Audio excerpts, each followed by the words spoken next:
Это вечерние новости. В студии Анастасия Кобызева. Здравствуйте. Вот главные темы. Следственный комитет Якутии проводит проверку по инциденту с ожогами роговицы глаз в якутской больнице. Ежегодный объем добычи мамонтовых бивней в республике превышает 100 тонн. Какие предложения прозвучали на пленарной дискуссии в рамках медиашколы «Дальневосточный репортер». Стали известны лучшие проекты в сфере экологического волонтерства среди молодежных объединений. Ученики в роли учителей в одной из школ Аданского района прошел день самоуправления. Реабилитационный центр открыли в Ленске. А в селе Тас-Юрях открыли долгожданный школьный стадион.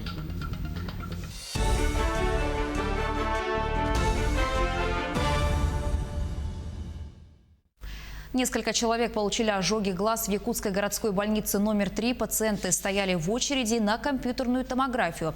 А в коридоре на тот момент не была выключена кварцевая лампа. Известно, что у двоих диагностированы ожоги роговицы легкой степени, еще у двоих средней степени. Пострадавшие получили необходимую первичную медпомощь и направлены на амбулаторное лечение. Сотрудников якутской городской больницы номер 3, по чьей вине получили ожоги глаз пациенты, будут привлечены к ответственности. По данному факту организована доследственная проверка. Следователям Следственного отдела по городу Якутску Следственного управления Следственного комитета России по Республике Саха-Якутия проводится осмотр места происшествия. Устанавливается количество пострадавших пациентов и их личности, а также степень причиненного их здоровью вреда. В рамках проверки пройдут опросы пациентов и сотрудников медицинского учреждения, а также иных лиц, показания которых имеют значение для установления причин и обстоятельств произошедшего. Число заболевших коронавирусом в Якутии продолжает расти. По данным регионального оперштаба, за минувшие сутки выявили 90 новых случаев COVID-19 в республике. Из них в Якутске 53. В Мирнинском районе 6 заболевших, в Алданском, Мегино-Кангаласском районах по 5, в Верхоянском районе 4, в Валайховском, Верхневилюйском, Горном, Жиганском, Намском районах по 3, в Булунском районе 2 новых случая. 2 человека скончались от коронавируса.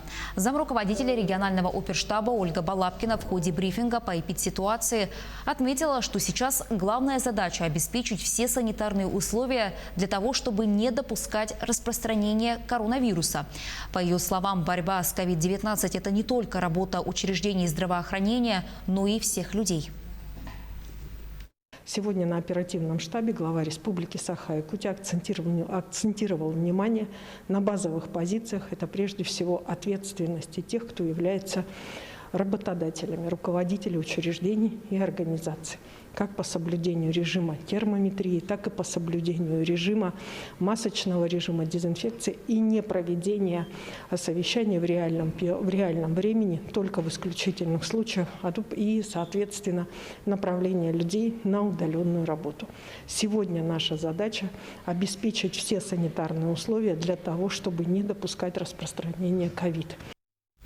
Больше недели прошло после вакцинации якутских медиков от COVID-19. Они чувствуют себя хорошо. Напомню, первые вакцины от коронавирусной инфекции получили медицинские сотрудники, работающие в красной зоне. Подробности у Юрия Осипова. В числе добровольцев, которые первыми в республике получили прививки от COVID-19, оказались 2 сотрудников провизорного отделения номер 3 лечебно-реабилитационного центра. Вакцина призвана помочь привитым людям выработать иммунитет к коронавирусу сроком до 2 лет. Мое самочувствие абсолютно никак не повлияло. Мы не уходили ни на какие больничные, продолжали работать интенсивно, как обычно. Никаких изменений в самочувствии в моем случае я не почувствовал. Температура не повышалась, место инъекции также не беспокоило. Вакцинация была обычным, как проводится в обычном режиме, как обычно от гриппа ежегодно. Таким же методом вводится игла в области плеча. Владимир работает в так называемой красной зоне. В провизорном отделении номер 3 на сегодняшний день находится около 40 пациентов. Их наблюдают и занимаются лечением около 30 человек медицинского персонала. Пациенты у нас стойкие, пытаются не падать духом, борются со своими заболеванием. Очень большой процент населения, который на данный момент у нас лежит, до этого не верили, что есть вообще COVID-19. Большая часть, конечно, думает, что это все наиграно, что этой болезни нету, искусственно создано. пока люди сами, к сожалению, не оказываются на больничных койках. Всего для медиков, задействованных в борьбе с коронавирусом, планируется поставка около 1000 вакцин. Добровольцы, которые получили ее первыми, говорят, что лучше сразу привиться, чем потом заболеть и лечиться. После того, как будут привиты группы риска, добровольная вакцинация начнется и для населения. Юрий Осипов, Павел Пахомов, Якутск. В Миноборнауки Якутии рассказали о рекомендациях по организации образовательного процесса в школах. В населенных пунктах с населением свыше 5000 человек учебный процесс для начальных классов ведомство рекомендует организовать в очной форме по всем учебным предметам, не разделяя класс на подгруппы. В 3-4 классах допускается обучение в смешанном формате. Основные предметы в 9 и 11 классах рекомендовано преподавать очно, не разделяя класс на подгруппы. По остальным предметам обучение осуществлять в смешанном формате. А для 5, 6, 7, 8, 10 классов преимущественно с применением дистанционных технологий и электронного обучения. Глава Якутии Сан Николаев пообщался с инициаторами проектов, отобранных для участия от региона во Всероссийском форуме «Сильные идеи для нового времени». Он пройдет в Сочи с 11 по 12 ноября. Форум призван сформировать содружество инициативных людей и консолидировать 100 сильных идей, направленных на перезагрузку экономики и социальной сферы, выработку технологической стратегии развития страны. В ходе встречи инициаторы 10 проектов презентовали свои идеи главе республики. Например, директор благотворительного фонда «Харысхал» Вера Душкевич представила проект по созданию единого пространства для предоставления семьям с детьми с ограниченными возможностями здоровья качественных госуслуг. А Сан Николаев пожелал всем достойно представить республику и чтобы якутские проекты получили возможность быть тиражированными на территории всей страны. По оценкам специалистов, ежегодный объем добычи мамонтовых бивней в республике превышает 100 тонн. Сбор останков мамонтовой фауны сейчас регулируется подзаконными актами и находится в ведении Минкульта России. Каждый кусок бивня мамонта должен проходить экспертизу, однако в итоге все участники рынка уходят в тень, отметил глава Якутии Сан Николаев в ходе пленарной дискуссии в рамках медиашколы «Дальневосточный репортер». По его словам, главная задача сейчас направить рынок реализации останков мамонтовой фауны в легальное русло. Ранее группой депутатов Госдумы совместно с правительством Якутии был разработан проект федерального закона по внесению участков недр, используемых для сбора мамонтовой фауны, к участкам недр местного пользования. На Дальнем Востоке сократилось число таможен, так Биробиджанская и Благовещенская таможни реорганизованы путем присоединения к Хабаровской таможне, а Камчатская и Магаданская структуры к Сахалинской. Местонахождение, штатная численность и регион деятельности таможенных постов не изменились. В составе Дальневосточного таможенного управления остались 9 таможен. Пост Якутии вошел в состав Хабаровской таможни. Несмотря на то, что регионы деятельности Сахалинской и Хабаровской таможен значительно расширились, это не скажется на качестве контроля и сроках таможенного оформления. Президент России Владимир Путин поддержал предложение главы Якутии и утвердил закупки алмазов в Гохран в этом году. Редакция первого чтения содержала лишь изменения в бюджетный кодекс, которые включают с будущего года в бюджетную систему России бюджет муниципального округа по аналогии с бюджетом городского округа. Однако затем в документ во втором чтении при рассмотрении в Госдуме была внесена правительственная поправка, дающая Кабмину право увеличить в этом году закупки алмазов в Гохран. Минфин в августе сообщал, что прорабатывает возможность закупки в Госфонд алмазов «Алросы». Сделка может быть заключена после того, как закон подпишет президент России. Определены лучшие проекты в сфере экологического волонтерства. Среди молодежных объединений организатором выступили Целевой фонд будущих поколений и «Алроса» при содействии Минэкологии Якутии. Подробности далее. За звание лучших в номинации «Зеленый проект» и «Эко-взгляд» сразились молодежные, общественные и волонтерские объединения. На конкурс поступило множество проектов. Особую активность и высокую степень готовности проявили юные экологи Амгинского, Горного, Вилюйского, Мегино-Кангаласского, Намского и Чурапчинского улусов. Конкурс проводится в рамках реализации подпрограммы развития Целевого фонда будущих поколений республики во имя будущего на 2016-2020 годы. Таким образом, с 2016 года при поддержке акционерной компании «Алроса» проведены гранты, выиграли более 50 проектов. Фонд будущих поколений, начиная с 2016 года, проводит целенаправленную работу по экологии, по экологическому просвещению. Программа действует при поддержке «Алроса». Ежегодно акционерная компания направляет средства на реализацию социально значимых проектов и программ. В 2019 году компания «Алроса» направила в Фонд будущих поколений 931 миллион 400 тысяч рублей на реализацию целевой программы «Во имя будущего». Эта программа предусматривает строительство новых социальных объектов, социальной инфраструктуры. Ответственное отношение к окружающей среде, формирование природоохранной активности – именно это является главной целью конкурса. Словом, приобщение населения к экологической культуре. Мы призываем всех неравнодушных к экологической обстановке в регионе принимать активное участие в проводимых экологических республиканских конкурсах. Благодаря вам, благодаря вашим проектам совместно мы сможем внедрить и сформировать новые стандарты экологического поведения и экологической культуры населения. Лучшим зеленым проектом признан национальный парк «Жемчужина Якутии». Сетевого взаимодействия «Молодежь бассейна реки Амга». А в номинации «Эко-взгляд» победу одержал электронный журнал клуба волонтеров «Эко-репортер» некоммерческой организации «Зеленый пояс Вилюя». Электронный журнал, который будет выходить ежемесячно, будет освещать мероприятия и экологические события всего мира. Выпускаться он будет на платформе «Тильда». Стоит отметить, что это не первое достижение юных корреспондентов. Еще летом текущего года в конкурсе, организованном Дальневосточным федеральным университетом, они стали лауреатом в номинации «Лучший медиапроект». Наш кружок посещает 25 детей, разновозрастные. Это с 7 лет до 17 лет. А маленькие занимаются пока только творческой работой, да? Пишут сказки, стихи. Учащиеся среднего звена у нас занимаются, кстати, выпуском улусной газеты «Репортер», который уже с 2013 года уже выпускается, да? А старшие занимаются лангридом. Каждый победитель внес свою лепту в сохранение природы. А в качестве приза каждый из них получил финансирование на реализацию своего проекта. Организаторы уверены, что и впредь желающих принять участие в конкурсе юных экологов будет становиться все больше.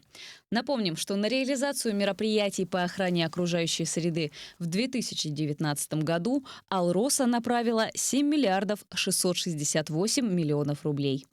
Полина Долинская, Виктория Федорова, Александра Хабычарова, Владимир Павлов, Якутск, Вилюйск. Глава Якутии Сан Николаев встретился с представителями и призерами финала 8-го национального чемпионата «Молодые профессионалы». Напомню, наша сборная завоевала 24 награды, стала победителем в номинации «Прогресс года» и вошла в топ-10 лучших субъектов в России, в котором занимает 9-ю позицию. Руководитель региона обратил внимание на то, что развитие профессиональных компетенций и становление рабочей элиты Якутии становятся еще более актуальными задачами. Сан Николаев направил благодарственные письма всем победителям 8-го национального чемпионата «Молодые профессионалы» и их наставникам. Всего в финале выступили более 2800 человек из 83 регионов страны. Он стал самым масштабным за все время проведения чемпионата. Прямо сейчас мы прервемся на короткую рекламу, а сразу после смотрите. Ученики в роли учителей в одной из школ Алданского района прошел день самоуправления. Реабилитационный центр открыли в Ленске. А в селе Тас-Юрях открыли долгожданный школьный стадион. Это вечерние новости. Мы продолжаем выпуск. В Якутии запускают мобильные комплексы фиксации скорости движения. Мера направлена на профилактику ДТП и снижение тяжких последствий на дорогах, отметили в управлении дорог Якутии. Патрульные автомобили, оснащенные этими комплексами, будут иметь специальные обозначающие обозначения, предупреждающие водителей о соблюдении скоростного режима. Кроме того, вдоль автотрасс установят информационные стенды о мобильном контроле скорости. Фиксация будет осуществляться не с обочины, а по ходу движения в общем транспортном потоке. Первый такой скоростной патруль появится на участке автотрассы Вилюй от Якутска до Бердикистяха в октябре. С января следующего года аналогичный автоматический контроль заработает на федеральных трассах Лена, Колыма и региональных дорогах У нас и Нам. В первую пятницу октября профессиональный праздник отмечают педагоги. В канун Дня учителя в Алданской школе с углубленным изучением отдельных предметов прошел День самоуправления. Ученики были в роли учителей. Как все прошло, расскажет Татьяна Вахнина. Более 20 молодых педагогов приступили к работе. Обыкновенными школьниками они были только вчера, а теперь в родных классах школы с углубленным изучением отдельных предметов сами сеют разумное, доброе, вечное. В первую пятницу октября свои уроки старшеклассникам делать не нужно. Дети же ждали новых учителей с нетерпением. Конечно, волнуюсь. Я пытаюсь это не показывать детям, чтобы они не начали нервничать. Но на самом деле я очень сильно волнуюсь и переживаю. В канун Дня учителя в школе объявлен традиционный день самоуправления. На торжественной линейке детям был представлен новый педагогический коллектив. Директор, завуч, классные руководители, педагоги начальных классов, учителя-предметники. Структура осталась привычной. Однако именно такой школа бывает единственный день в году. Мы долго думали, проводить нам день самоуправления или нет, но все-таки в последний момент решили, что его необходимо провести, потому что нынешние выпускники, конечно, очень хотели показать себя в роли учителей. Вот поэтому мы быстро взялись за дело, дружно все организовали. В 5 классе урок истории. Вместе с учителем дети разбираются, какими морями омывается Греция. В классе чуть более оживленно, чем всегда. Впрочем, ответ на поставленный педагогом вопрос дети ищут со всей возможной серьезностью. Сейчас заходила в 3 класс, сидят как мышки и внимательно слушают своих учителей. Конечно, ребятишкам, особенно маленьким, все это в новинку, и им очень интересно. Вот, они с удовольствием работают.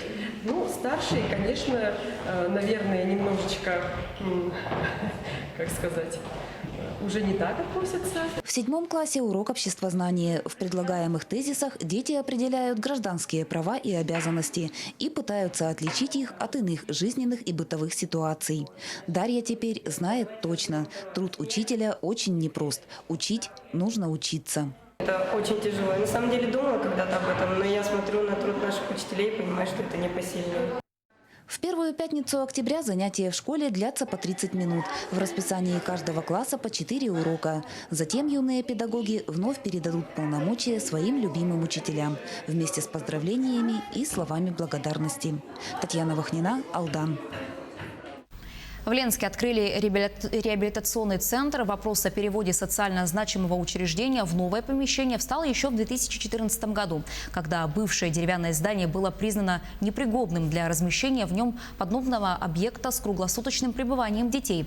Тогда было принято решение о переводе реабилитационного центра для несовершеннолетних в освободившееся каменное здание, где ранее располагалась муниципальная аптека номер 5. В 2018 году был заключен контракт более чем на 17 миллионов для реконструкции здания. Деньги выделила районная администрация. Затем дополнительно 9 миллионов рублей выделило Министерство труда и социального развития. И вот, наконец-то, двери реабилитационного центра для несовершеннолетних распахнулись для его маленьких обитателей. За год в центре бывает более 150 детей, 100 семей, попавших в тяжелую жизненную ситуацию, состоят на учете и нуждаются в поддержке. Поэтому Ленский район так отзывчив был к нашим проблемам. И вот депутаты районного совета с поддержкой главы муниципального образования Бельманова Жумарта Жаксуковича были выделены дополнительное финансирование еще и на приобретение мебели.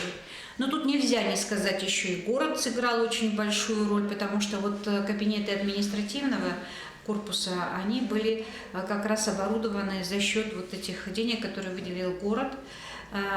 Это деньги целевые были Иркутской нефтяной компании. В селе Тас-Юря Хмельницкого района открыли долгожданный школьный стадион. В 2017 году жители села подняли вопрос о необходимости строительства спортивного комплекса. Проект удалось реализовать путем сотрудничества района с нефтяными компаниями. Марферина Алексеева продолжит тему. Футбольное поле с газоном, комплекс тренажеров, баскетбольно-волейбольная площадка, дорожка для бега и полоса препятствий. Стадион состоит из 5 независимых площадок, позволяющих пользоваться ими одновременно, не мешая друг другу. Этот стадион станет центром спортивной жизни всего села. Несмотря на то, что в Тасуряхе проживает чуть больше 500 человек, Наслег издавна славится спортсменами, которые добились успеха на чемпионатах Европы, Кубках мира и стали призерами в Олимпийских играх. Как отмечают сами учащиеся, заниматься спортом было всегда проблематично. Прежней площадкой пользовались всем селом, и каждому отводилось определенное время. Вот старший в другое время, а младший в другое время. Но сейчас у нас есть спортивная площадка хоть куда, большое помещение хоть куда. Мы не могли ожидать, что у нас будет такая площадка, как в городе. Я 11 класс, вот скоро заканчиваю, но вот эти дети будут очень заниматься, я верю в их, что в спорте у нас будет достигать высшего уровня. На территории этого наслега 50 лет назад было разведано Среднебаутобинское нефтегазоконденсатное месторождение, которое сегодня активно осваивают недропользователи. Участие нефтяных компаний в социально-экономическом развитии населенных пунктов позволяет повысить уровень комфортного проживания для жителей села. Так, ремонт школы в этом году профинансировала компания РНГ и Сургутнефтегаз, а стадион возведен за счет средств районного бюджета и компании Тасуряхнефтегазодобыча. С нашей помощью был построен новый стадион. До этого была реконструирована детская площадка, построен детский сад в селе Тасурях. Планируем продолжать сотрудничество. Мы очень надеемся, что в этом году получим проект и госэкспертизу строительства нового дома культуры в селе Тасурях. И уже предварительно мы договорились, что также будет на долевых участиях профинансировано строительство нового дома культуры для села Тасурях с участием общества Тасуряхнефтегазодобыча. В этом году селу Тасурях исполняется 125 лет со дня образования. Это старейшее село Мирнинского района. На земле наслега успешно добываются полезные ископаемые. Жизнь сельчан обязана становиться качественней и комфортней. Марферина Алексеева, Артем Алексеев, Мирнинский район. На этом все. Я с вами прощаюсь. Хорошего вечера.